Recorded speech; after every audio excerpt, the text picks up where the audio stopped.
Isang mapagpalang oras sa kapatid, nais ko lamang magbahagi ng salita ng ating Panginoon. God knows exactly how to bless you, but also God knows exactly when to bless you.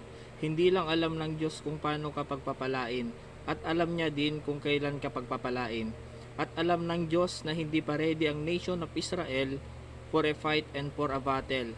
Ang sabi ng Panginoon, huwag silang padadaanin sa Palestine territory, sapagkat baka kapag nakaharap sila ng Palestine, baka magbago ang kanilang isip. You have the mindset in the beginning. Pagdating sa paglilingkod natin sa Panginoon, pagdating sa pananampalataya natin sa Panginoon, hindi po pwedeng pabago-bago ang ating mga isip. Na kapag may pagsubok sa ating buhay, bigla nating iiwanan ang ating post at hindi na tayo magpapatuloy. It's not a sign to quit. It's not because just difficult. Hindi porket humihirap, hindi porket complicated ay senyales na magkikwit na tayo. We don't have to have preconceived decision right now. That whatever happens, anumang gulayat ang dumating sa aking harapan, I will finish the race. So Lord, let me give the strength and grace to finish what you have started in my life. Hindi tayo makakaranas talaga ng breakthrough at blessing sa ating buhay kung pabago-bago ang ating isip. Kasi kailangan natin ng focus. You have to have number 2, faith in the middle. Hindi lang mindset sa simula, kundi pananampalataya sa gitna nito. Bakit ko sinasabi ito mga kapatid? Because yes, God is the starting point. And yes, God is God of our destination. Pero ang question ko sa inyo, is God still God of our dead ends and obstacle? Nasa gitna sila ngayon ng imposible at imposible.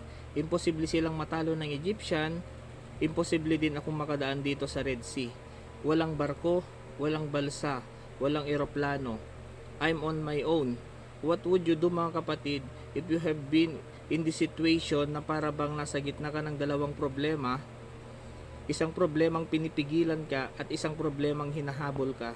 Come on mga kapatid, kung wala kang mapuntahan sa harap, wala kang mapuntahan sa likod, pwede kang tumingala because help is on the way. So you need faith in the middle, you have mindset in the beginning. But you need number 3, obedient till the end.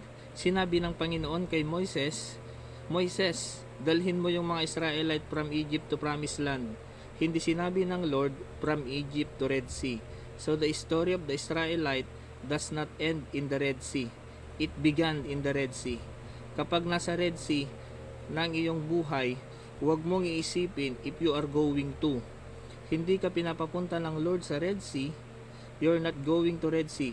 You are going through. There's a difference. You are going through Red Sea. Hindi sinabi ng Panginoon na you will go to the fire. You go through the fire. So you can keep it through until the end. Sasamahan ka ng ating Panginoon. Katulad yung nangyari kay Shadrach, Meshach at Abednego. God brought them through the fire. Katulad yung nangyari kay Peter. God brought him through the prison. Katulad yung nangyari kay Paul. God brought him through the storm. Katulad yung nangyari kay Lazarus. God brought him through death. Why? Because God is true to His word. Totoo siya sa kanyang mga pangako kapatid. Just keep on moving forward. Huwag ka lang magquiquit. Tuloy-tuloy ka lang kapatid kasi may pinapagawa ang Panginoon. The same that God brought you then is the same that God bring you again. He will do it again. Have a mindset in the beginning, faith in the middle, and obedience until the end. That towards your breakthrough.